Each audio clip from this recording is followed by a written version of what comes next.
नमस्कार, मैं कीना आज आपके लिए क्लास 12th हिंदी ग्रामर का चैप्टर नंबर 5 लेकर आई हूँ, जो है कहानी व नाटक की रचना।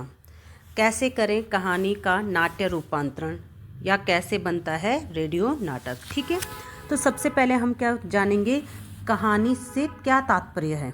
ठीक है, कहानी से तात्पर्य है किसी घटना, पात्र या समस्या की क्रमबद्ध जानकारी जिसमें परिवेश हो, द्वंद्वात्मकता हो यानी कि टकराव हो, कथा का क्रमिक विकास हो, चरम उत्कर्ष का बिंदु हो, उसे क्या कहा जाता है, कहानी कहा जा सकता है या कहानी कहा जाता है। ठीक है, अब देखिए जो हमारा आगे है कि कहानी का इतिहास। कहानी का इतिहास कितना पुराना है। देखो, कहानी का इतिहास उतना ही पुराना है जितना मानव का इतिहास है। यानी कि जब से मानव के इतिहास की बात की जा रही है कि जब से मानव हुआ तब से ही क्या है, कहानी भी हुई है। ठीक है, क्योंकि कहानी मानव स्वभाव और प्रकृति का ही हिस्सा है। धीरे धीरे कहानी कहने की आदिम कला का विकास होने लगा। ठीक है, फिर उनका आरंभ में कथानक कहानी सुनाते थे जिनका विषय किसी घटना का वर्णन होता था, या फिर पहले के टाइम पे युद्ध, प्रेम कथाएं, प्रतिशोध आदि कथाएं क्या है, कहानी का कथानक होती थी। ठीक है, सच्ची घटनाओं पर कहानी सुनाते सुनाते उनमें कल्पना का समावेश होने लगा। पहले क्या होता था, सच्ची कहानियाँ सुनाई जाती थी, पर धीरे धीरे क्या होने लग गया, उनमें कल्पना का समावेश होने लग गया। यानी कि कहानियाँ क्या है, काल्पनिक लिखी जाने लगी। कथावाचक सुनने वालों की आवश्यकता के अनुसार अपनी कल्पना के माध्यम से नायक के गुणों का वर्णन करने लगे। यानी कि जो कथावाचक होता है, जो सुनाने वाला था, वो क्या करता है कि लोगों को कौन सी चीज़ पसंद आ रही है, ठीक है, तो वो क्या करता था, अपनी कल्पना के माध्यम से नायक के गुणों का वर्णन करने लगता था कि जो लोगों को पसंद आ रहा है उस पर। ठीक है, और पहले के टाइम पर जो कहानी की प्रथा थी, कहानी कैसे सुनाई जाती थी, तो क्या था, मौखिक था। अब तो कहानियाँ हमें लिखित रूप में भी मौजूद होती हैं या मिलती हैं, लेकिन पहले के टाइम पे क्या थी, कहानियों की मौखिक परंपरा थी। ठीक है, मौखिक कहानी की परंपरा बहुत पुरानी है। प्राचीन काल में मौखिक कहानियों की लोकप्रियता इसलिए थी क्योंकि यह संचार का सबसे बड़ा माध्यम था। क्योंकि पहले के टाइम पे क्या है, संचार का माध्यम कोई भी चीज़ें नहीं थी, तो उस टाइम पे कहानियाँ ही क्या थी, संचार का माध्यम थी। ठीक है, इस कारण धर्म प्रचारकों ने भी अपने सिद्धांत और विचार लोगों तक पहुंचाने के लिए कहानी का सहारा लिया। जो अपने धर्म का प्रचार प्रसार कर रहे थे, उन लोगों ने भी क्या है, अपने धर्म के प्रचार प्रसार करने के लिए या लोगों तक अपने विचारों को पहुंचाने के लिए कहानी का सहारा लिया। ठीक है, शिक्षा देने के लिए भी कहानी विधा का प्रयोग किया गया। यानी कि शिक्षा देने के लिए भी, तो सबसे जैसे कहा जाता है पंचतंत्र की कहानी आपने पढ़ी होगी, उसमें कोई ना कोई सीख हमें जरूर दी जाती है। ठीक है, जो क्या है, विश्व में प्रसिद्ध है। अब जो हमारे कहानी के तत्व, जो हमारे प्रश्न में पूछा जाएगा कि कहानी के कितने तत्व होते हैं, या फिर कहानी के किन्हीं 3 तत्वों का विस्तार से वर्णन कीजिए, तो आपको क्या, सबसे पहले देखिए कथानक। सबसे पहला क्या होता है, हमारा कथानक होता है। कथानक कहानी का क्या होता है, केंद्रीय बिंदु होता है। सबसे मुख्य बिंदु कौन सा होता है, इसका कथानक होता है, जिसके इर्द गिर्द पूरी कहानी घूमती है। ठीक है, जिसमें प्रारंभ से अंत तक कहानी की सभी घटनाओं और पात्रों का उल्लेख होता है। सरल शब्दों में कहानी की रचना को कथानक कहा जाता है। यानी कि जो कहानी की रचना है, बनावट है, उसको क्या कहा जाता है, कथानक कहा जाता है। प्रत्येक कहानी के लिए कथा वस्तु का होना अनिवार्य है। अगर कथा वस्तु ही नहीं होगी तो फिर कहानी ही नहीं होगी। ठीक है, क्योंकि इसके अभाव में किसी भी कहानी की रचना की कल्पना भी नहीं की जा सकती। कथानक को कहानी का प्रारंभिक नक्शा भी माना जाता है। ठीक है, द्वंद्व देखिए, सेकंड तत्व है द्वंद्व। द्वंद्व का मतलब होता है टकराव। तो आपने देखोगा, आप सीरियल देखते होंगे, नाटक देखते होंगे, उसमें भी द्वंद्वात्मकता होती है। तो जो कहानी होती है, कहानी में क्या होती है, द्वंद्वात्मकता होती है, तभी तो उसमें रोचकता आएगी ना, और रोचकता होगी तो ही हम उसको कहानी को पूरा सुनेंगे या पढ़ेंगे। ठीक है, कहानी में द्वंद्वों के तत्व का होना आवश्यक है। द्वंद्व कथानक को आगे बढ़ाता है। यानी कि कहानी को अगर आगे बढ़ाना है, उसकी कथा को आगे बढ़ाना है, तो किसी न किसी के टकराव को दिखाना ही पड़ेगा। ठीक है, कहानी में रोचकता बनाए रखता है कौन, द्वंद्वात्मक। ठीक है, यह द्वंद्व दो विरोधी तत्वों का टकराव या किसी की खोज में आने वाली बाधाओं के कारण ही क्या होता है, उत्पन्न होता है। कहानी की एक ये शर्त भी होती है कि अगर उसका नाटकीय आकार से अपने उद्देश्य को पूर्ण करते हुए उसमें समाप्त हो जाए ना, तो यह द्वंद्व के कारण ही पूर्ण हो पाता है। यानी कि वो अगर द्वंद्व नहीं होगा तो कहानी का कथानक क्या नहीं होगा, पूरा नहीं होगा, और उसकी समाप्ति करना आसान नहीं होगा। तीसरा देखिए, देश काल और वातावरण। प्रत्येक घटना, पात्र, समस्या का अपना देशकाल होता है और अपना ही वातावरण होता है। कहानी में वास्तविकता का पुट लाने के लिए देशकाल और वातावरण का प्रयोग किया जाता है। अगर आपको कहानी ऐसे लगे कि वास्तविक है, तो वास्तविकता लाने के लिए उसमें क्या करना होता है, देशकाल और वातावरण पर ध्यान देना होता है। ठीक है, फिर वो क्या कहते हैं कि जो कहानी को प्रामाणिक और रोचक बनाने के लिए भी क्या किया जाता है, देशकाल और वातावरण का प्रयोग किया जाता है। ठीक है, मतलब आवश्यक है उसका इस्तेमाल करना। फिर है पात्र एवं चरित्र चित्रण। कहानी का संचालन उसके पात्रों के द्वारा ही किया जाता है। अगर हमने कहा मोहन ने ये कहा, राकेश ने वो कहा, तो कहानी बातचीत जब दो लोग आपस में करेंगे तो उसके लिए पात्र तो हमें चाहिए ना, और उनके चरित्रों का बखान ही उसमें किया जाता है कहानी में। ठीक है, तो ये दोनों ही चीज़ें क्या होनी चाहिए, ज़रूरी है। ठीक है, पात्रों के गुण दोष को उनका चरित्र चित्रण कहा जाता है। प्रत्येक पात्र का अपना स्वरूप, स्वभाव और उद्देश्य होता है। पात्रों का अध्ययन करना कहानी की एक महत्वपूर्ण और बुनियादी शर्त होती है कि पात्रों का अध्ययन करना होता है कहानीकार को। ठीक है, ये उसकी सबसे बुनियादी, सबसे महत्वपूर्ण ज़रूरत होती है। ठीक है, कहानीकार के सामने पात्रों का स्वरूप जितना स्पष्ट होगा ना, उतना ही आसानी से उसे क्या है, पात्रों का चरित्र चित्रण करने में और उसके संवादों को लिखने में आसानी होगी। किसको, कहानीकार को। ठीक है, ये तो हो गया। फिर है संवाद। कहानी के पात्रों के द्वारा किए गए उनके विचारों की अभिव्यक्ति को संवाद या कथोपकथन कहते हैं। कहानी में संवाद का विशेष महत्व होता है। जो संवाद होते हैं, जो डायलॉग होते हैं, जो पात्र क्या कर रहे हैं, आपस में जो बातचीत कर रहे हैं, ठीक है, उस बातचीत को हम क्या कहते हैं, संवाद कहते हैं। अगर बिना संवाद के तो कहानी लिखी ही नहीं जा सकती है ना, ये तो आप सबको पता ही है। बिना संवाद के क्या है, कहानी नहीं हो सकती है। ठीक है, तो इसमें क्या करता है, जो लेखक होता है वो अपने विचारों की अभिव्यक्ति देता है। ठीक है, संवाद के रूप में। कहानी में संवाद का विशेष महत्व होता है। संवाद ही कहानी तथा पात्र को स्थापित एवं विकसित करके कहानी को गति देकर आगे बढ़ाता है। अगर संवाद नहीं होंगे तो कहानी क्या है, आपकी आगे नहीं बढ़ेगी, उसका विकास नहीं होगा। तो संवाद क्या करता है, कहानी को तथा पात्रों को क्या है, स्थापित करता है, विकसित करने का कार्य करता है, और उस नाटक को क्या है, उस कहानी को गति प्रदान करता है। अगला है हमारा भाषा शैली। कहानीकार के द्वारा कहानी के प्रस्तुतिकरण के ढंग को उसकी भाषा शैली कहा जाता है। ठीक है, भाषा शैली किसको कहा जाता है, जो कहानीकार है। ठीक है, कहानीकार ने किस तरीके से उस कहानी को रखा, किस ढंग से उसका प्रस्तुतिकरण किया, तो वो क्या है, उसकी भाषा शैली है।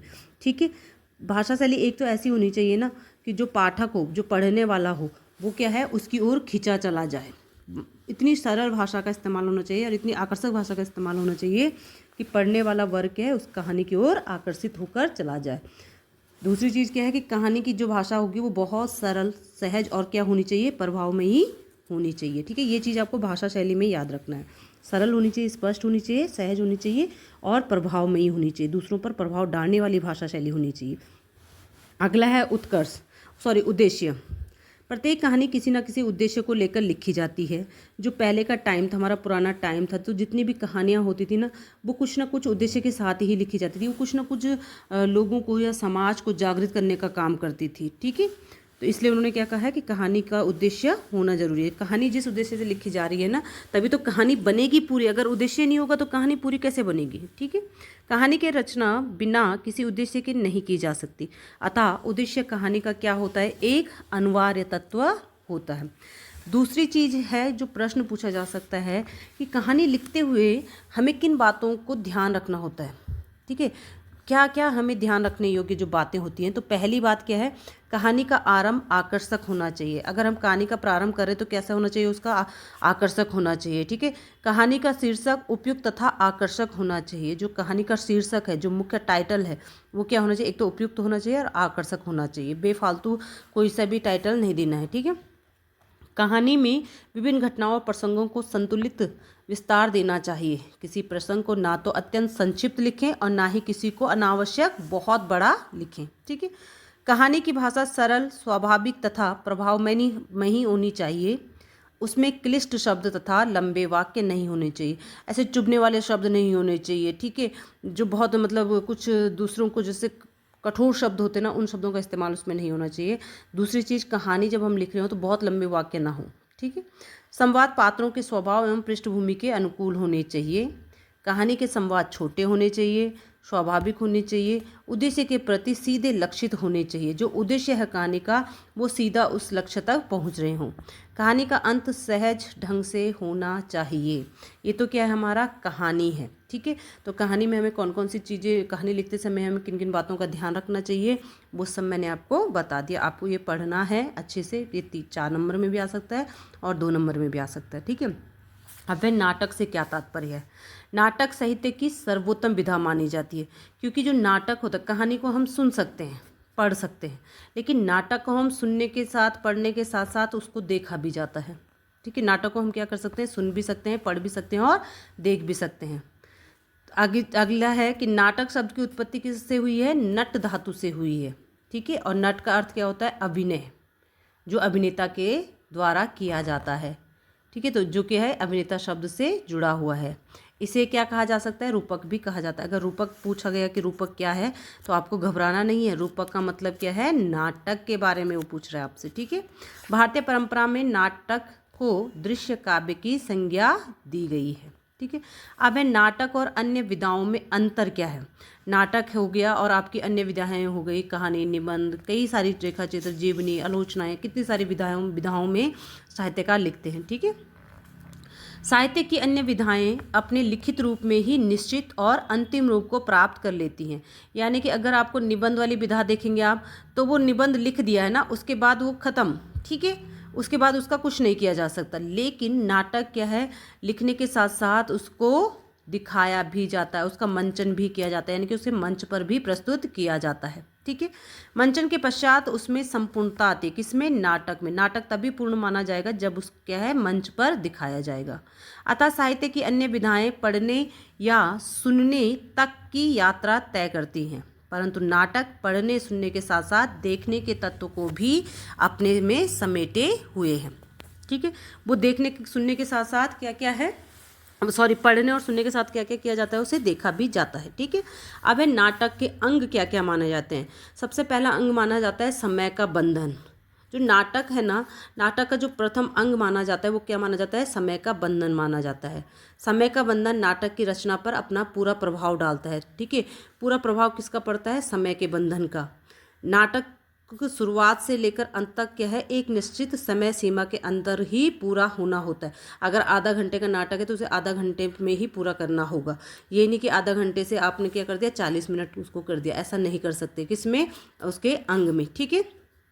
नाटक ना चाहे उसका विषय भूतकाल हो चाहे उसका विषय भविष्यकाल हो, दोनों ही स्थितियों में क्या किया जाता है, उसे वर्तमान काल में दिखाया जाता है। यानी कि जो नाटक हम देख रहे हैं, अगर उसमें भूतकाल की भी बातें की जा रही हैं, भविष्यकाल की बातें की जा रही हैं, लेकिन वह जो मंचन किया जाएगा वो किस काल में किया जाएगा, वर्तमान काल में किया जाएगा, ठीक है। दोनों ही स्थितियों में क्या होता है उसका, चाहे भूत हो चाहे भविष्य हो, दोनों ही स्थितियों में क्या होगा, आपको उसे वर्तमान में ही दिखाना होगा, ठीक है। अगला है आपका शब्द। शब्द क्या है, नाटक का दूसरा सबसे महत्वपूर्ण अंग है। नाटक में शब्द अपनी एक नई, निजी और क्या है, अलग अस्मिता ग्रहण करता है। शब्द को नाटक का क्या कहा जाता है, शरीर भी कहा जाता है। ये चीज़ें आपको क्या है, ध्यान रखनी है, ठीक है। अब जैसे हमारे कहानी के तत्व थे, ठीक वैसे ही हमारे नाटक के भी तत्व हैं। तो पहला तत्व हमारा इसमें क्या है, कथानक है, जो हमारा कहानी में भी था। नाटक के लिए उसका तथ्य जरूरी होता है। नाटक में किसी कहानी के रूप को किसी शिल्प या संरचना के अंदर उसे पिरोना होता है। कहानी में तो क्या होता है, सिर्फ आपने कहानी लिखी है, ठीक है, क्योंकि कहानी को तो पढ़ना और सुनना है, लेकिन इसमें क्या किया जाता है, इसको दिखाया भी जाता है। तो इसमें क्या है, बहुत छोटी छोटी चीज़ों का ध्यान रखना होता है। आपको उसे एक संरचना में पिरोना होता है, ठीक है। इसके लिए नाटककार को शिल्पी या संरचना की पूरी समझ व जानकारी या अनुभव होना चाहिए। इसके लिए पहले उसको क्या करना चाहिए, घटनाओं की और जो भी स्थितियां हैं या जो भी दृश्यों का उसने चुनाव करा है, उन्हें उसे क्या है, क्रम में रखना चाहिए, ठीक है, ताकि कथा का विकास ना शून्य से लेकर के ऊपर यानी कि शिखर तक हो सके, ठीक है। ये किसको ध्यान रखना होता है, लेखक को, ठीक है। दूसरा है हमारा संवाद। नाटक का सबसे महत्वपूर्ण सशक्त माध्यम उसके संवाद हैं, क्योंकि नाटक में आपने देखोगे ना, क्योंकि हम नाटक को देखते हैं तो उसमें क्या है, डायलॉग बोले जाते हैं, लोग अपने अपने डायलॉग बोलते हैं उसमें, तो वो संवाद होते हैं, ठीक है। संवादी वह तत्व है जो एक सशक्त नाटक को अन्य कमजोर नाटकों से अलग करता है। जो उसके संवाद होते हैं, ठीक है, उसके संवादी क्या है, उसे सशक्त नाटक बनाते हैं, ठीक ठीक है। और जो नाटक फेल हो जाते हैं या जो कम देखे जाते हैं, उनका मेन कारण क्या होता है, उनके संवाद इतने परिपक्व नहीं होते हैं या इतने सशक्त नहीं होते हैं कि वो लोगों पर प्रभाव डाल सकें। अगला है हमारा भाषा। भाषा नाटक का प्राण तत्व है। एक अच्छा नाटक और अत्यंत संक्षिप्त तथा सांकेतिक भाषा का प्रयोग करता है। एक तो छोटी भाषा का प्रयोग करेगा और सांकेतिक भाषा का। आपने देखो नाटक में इशारे भी किए जाते हैं, ठीक है। नाटक वर्णित ना होकर के क्या होना चाहिए, क्रियात्मक अधिक होना चाहिए। ये नहीं कि वर्णन हो रहा हो उसमें। अगर एक ही दृश्य आधा आधा घंटे के हों तो हम क्या हो जाएंगे, बोर हो जाएंगे ना। तो नाटक क्या होने चाहिए, क्रियात्मक होने चाहिए, ठीक है। कहीं प्रवचन दे रहे हैं जैसे, ऐसा नहीं होना चाहिए। अगला है चरित्र। नाटक और सशक्त बनाने में चरित्र का विशेष योगदान होता है। अतः नाटक लिखते समय यह अत्यंत आवश्यक है कि नाटक के पात्र व उनके चरित्र क्या होने चाहिए, एकदम सपाट होने चाहिए, सतही हों, ठीक है। सतही ना हो करके क्रियाओं और प्रतिक्रियाओं को व्यक्त करने वाले हों, ठीक है। चरित्र सपाट मतलब सीधा साधा बिल्कुल ऐसा चरित्र होगा, लोगों को पसंद नहीं आएगा ना, लोग बोर हो जाएंगे। तो उसमें क्या होनी चाहिए, क्रियाएं होनी चाहिए, प्रतिक्रियाएं होनी चाहिए, टकराव होने चाहिए, ठीक है। फिर है रंगमंचीयता। नाटक का सबसे प्रभावशाली तत्व कौन सा होता है, रंगमंचीयता। क्योंकि नाटक रंगमंच पर किया जाता है, यानी कि मंच पर किया जाता है, इसका मंचन किया जाता है। कहानी का मंचन नहीं किया जाता। नाटक में क्या है, जो नाटक में कहानी होती है उसका मंचन किया जाता है, ठीक है। वही नाटक को क्या है, सफल माना जाता है। उसी नाटक को सफल माना जाता है जिसका क्या है, रंगमंच पर मंचन किया जाता है, ठीक है। फिर उन्होंने कहा कहानी का नाट्य रूपांतरण। किसी भी कहानी का नाटक में रूपांतरण यानी कि बदलना, ठीक है। किसी कहानी को नाटक में बदलना हो तो करने के लिए हमें सबसे पहले क्या करना होता है, कहानी और नाटक की विविधताओं को जानना होता है, क्या उसमें भिन्नताएं हैं और फिर उसमें क्या समानताएं हैं। सबसे पहले हमें ये चीज़ें उसमें समझनी होगी कि कहानी और नाटक में क्या भिन्नताएं हैं और क्या क्या उसमें समानताएं हैं, ठीक है। जहाँ कहानी का संबंध केवल लेखक और नाटक से होता है, वहीं नाटक के द्वारा लेखक, निर्देशक, पात्र, दर्शक, श्रोता एक दूसरे से क्या है, जुड़े हुए होते हैं। कहानी जो क्या है सिर्फ लेखक से संबंधित होती है, लेकिन अगर उसका हम नाटक में परिवर्तित करेंगे तो नाटक में कितने सारे लोग आ जाएंगे। उसको लिखने वाले हो गए, निर्देशन करने वाले हो गए, पात्र हो गए जो उसमें उसकी क्रिया प्रतिक्रियाएं करेंगे, दर्शक हो गए, श्रोता हो गए, सुनने वाले, ठीक है। ये सब उसमें क्या है, नाटक में जुड़ते हैं। कहानी कहीं भी किसी के भी द्वारा पढ़ी जा सकती है, कही जा सकती है। कहानी को कोई भी पढ़ सकता है, कोई भी कह सकता है, ठीक है। परंतु नाटक को मंच के माध्यम से प्रस्तुत किया जाता है, ये ध्यान रखना है। कहानी तो क्या है, कहीं भी आपने उसको लिख दिया, कहीं भी कोई भी पढ़ रहा है उसे, पर नाटक एक निश्चित जगह पर किया जाएगा, ठीक है। वैसे तो कहानी में भी नाटक की तरह ही एक कहानी होती है, यानी कि जो कहानी है, जो नाटक है उसमें भी कहानी होती है और कहानी में भी एक कहानी होती है, ठीक है। दोनों में पात्र होते हैं, परिवेश होता है, माहौल होता है, संवाद होते हैं दोनों में भी, और दोनों में क्या होते हैं, द्वंद्वात्मकता होती है। तो यानी कि ये तो इनमें क्या है, समानताएं हैं, किसमें, नाटक और कहानी में, कि दोनों में ही एक कहानी होगी, ठीक है। दोनों में ही पात्र होंगे, परिवेश होंगे, दोनों में ही संवाद होंगे, दोनों में ही टकराव होंगे। परंतु जो नाटक है वो मंच पर दिखाया जाएगा, और मंच पर हमें किस किस चीज़ों की ज़रूरत पड़ेगी, संगीत की ज़रूरत पड़ेगी, मंच सज्जा की ज़रूरत पड़ेगी, मंच को सजाना पड़ेगा, हमें प्रकाश व्यवस्था करनी पड़ेगी, ठीक है। साथ साथ अभिनय भी करना पड़ेगा, उसके द्वारा ही क्या है, नाटक प्रस्तुत किया जा सकता है। तो ये क्या हो गई, इसकी समानताएं हो गई कि कहानी को नाटक में हमें किन किन चीज़ों का ध्यान रखना हो। जब हम कहानी को नाटक में बदल रहे हैं तो हमें उसमें द्वंद्वात्मकता को देखना होगा, मंच पर संगीत की वो करनी होगी, संगीत को देखना होगा, बैकग्राउंड संगीत आएगा, ठीक है। मंच सज्जा करनी होगी, प्रकाश की व्यवस्था करनी होगी। तो ये सब हम कब करेंगे, जब हम कहानी का रूपांतरण करेंगे नाटक में, ठीक। वीडियो पूरा देखने के लिए धन्यवाद। अगर आपको वीडियो पसंद आए तो आप लाइक कीजिए, शेयर कीजिए, कमेंट्स कीजिए। यह वीडियो आपको बोर्ड परीक्षा में बहुत हेल्प करेगा। आगे का हम अगले पार्ट में पढ़ेंगे। धन्यवाद।